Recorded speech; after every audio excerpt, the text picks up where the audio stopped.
Approximately 140 Americans will die by suicide today. About 22 of those are military and military veteran personnel. This year alone, more first responders will die by suicide than in the line of their very dangerous duties.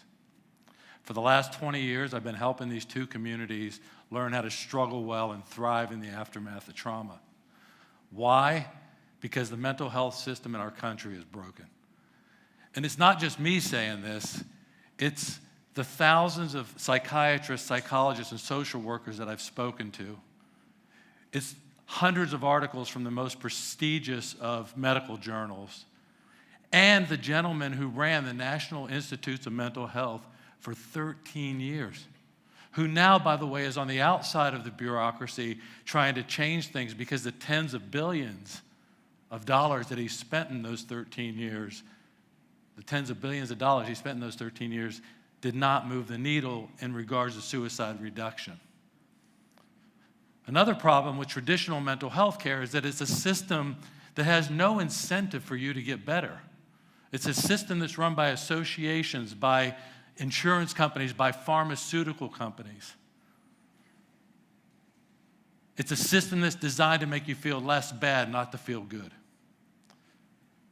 The third problem is that the mental health system, and when I say system, I mean the people in it, have convinced Americans that if you're grieving, struggling, or stressed, you have a mental health issue. And it's not true. These are normal responses to human activities when it comes to grief and struggle and stress. And you may ask, what do I know about stress? Well, I spent 21 years, as Tracy said, in the bomb disposal community in the Navy. Some people call it the most dangerous job in the world.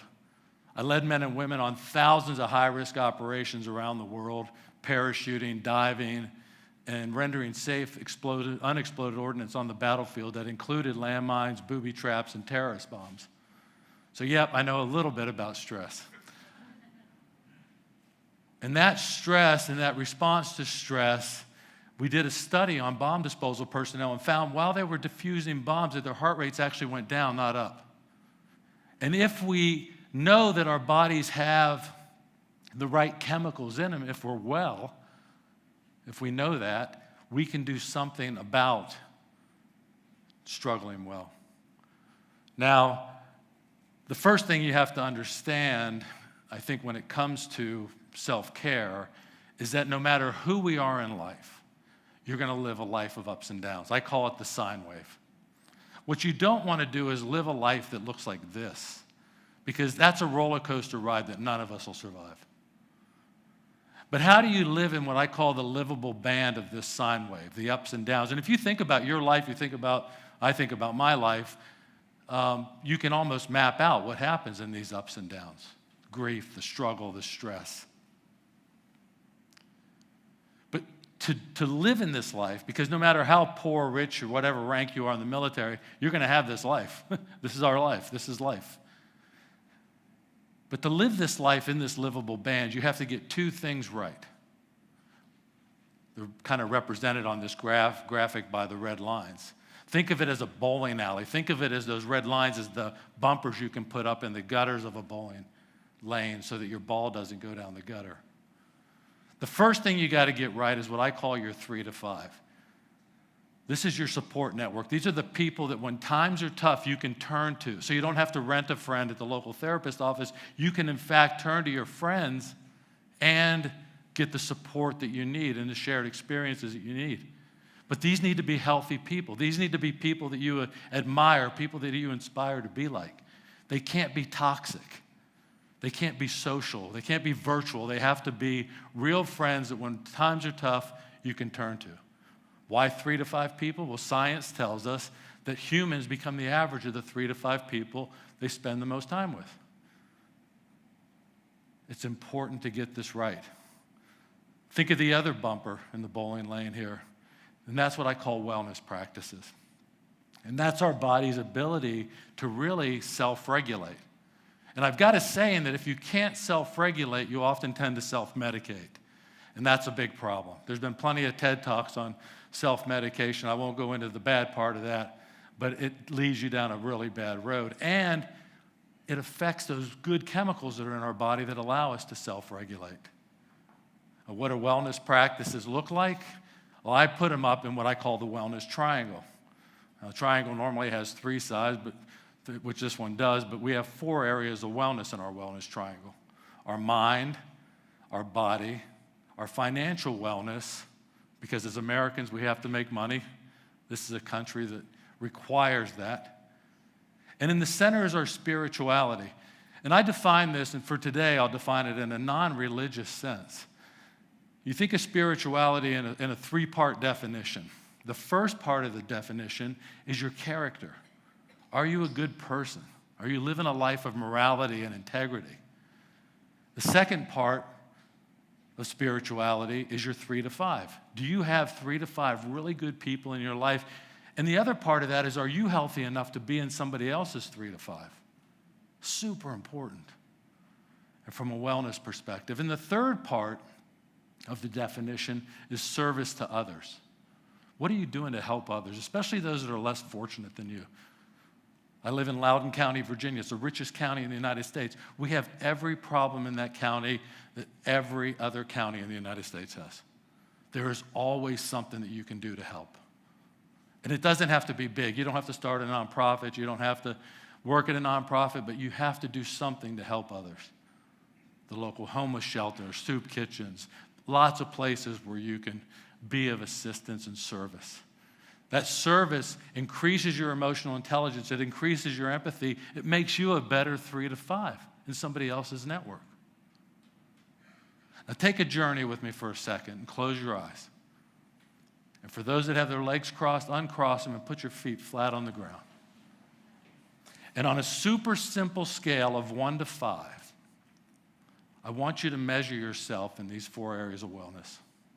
Let's start with your mind. Now remember, there's 1, 2, 3, 4, and 5. You can give yourself one of those scores. A 1, maybe at the lower end of the spectrum, we're just feel like we're living this proverbial life of the tail wagging the dog, the black cloud over our heads, that no matter what we do, we don't feel like we have control over our lives. On the other end of the spectrum, the higher end of the spectrum, you feel like you're in control. You're doing something to increase your wisdom, something to be a better person. You feel like you've got enough goals in your life that you're working on them, and you feel like you're in control of your destiny to the effect that you can be. Give yourself a score, 1 to 5. On your body, maybe you're at the lower end of the spectrum. If you're recovering from an injury, you're recovering from a surgery, a hip replacement, a knee replacement. Maybe you just can't walk up and down the stairs without getting winded. You're out of shape. Now, when I talk about your body, I don't talk about just exercise, but the nutrition, what you put in your body.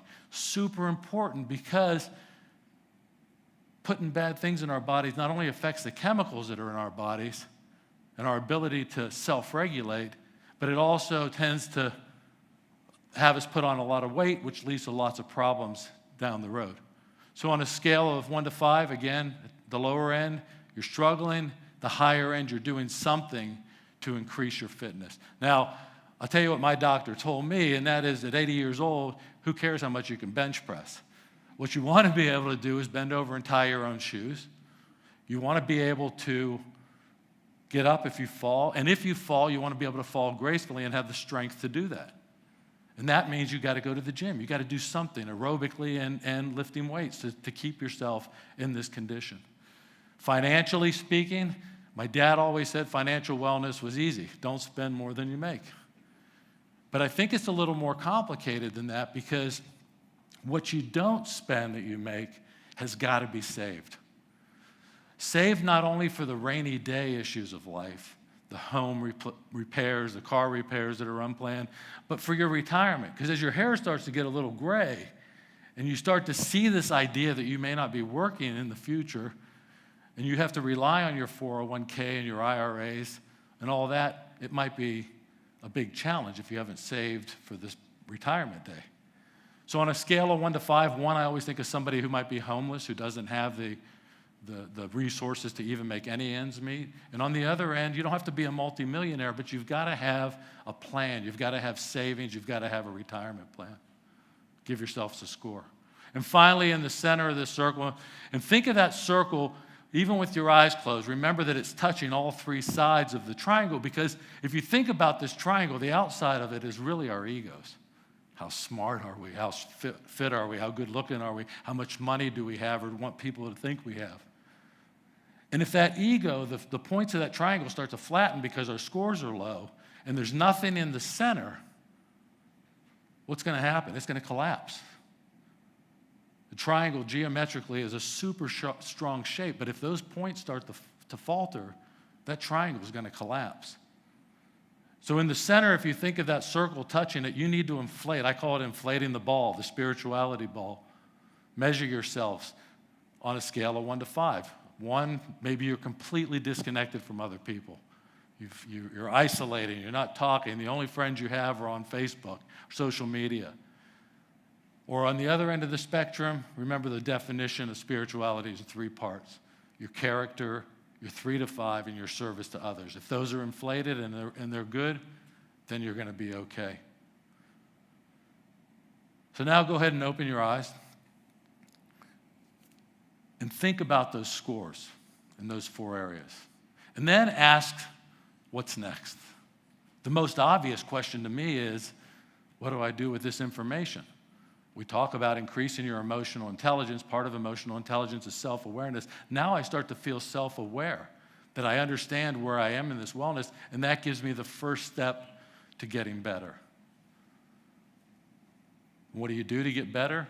You set goals. And every day of your life, you get up and you work on a goal in each of these 4 areas of wellness. And if you do that, you'll be well. Now, you may ask, what does wellness have to do with suicide prevention? My belief, after now being in this business for 20 years, and by the way, in the last 20 years, we've lost more military and veteran personnel to suicide than we did during the Vietnam War in combat.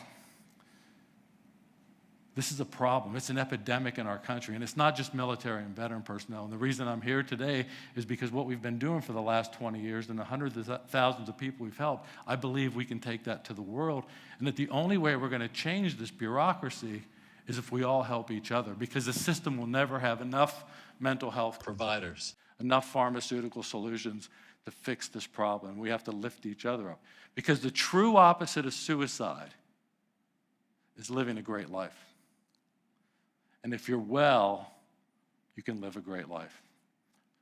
And for that, that's the recipe for how to struggle well. So thank you very much, and have a great day.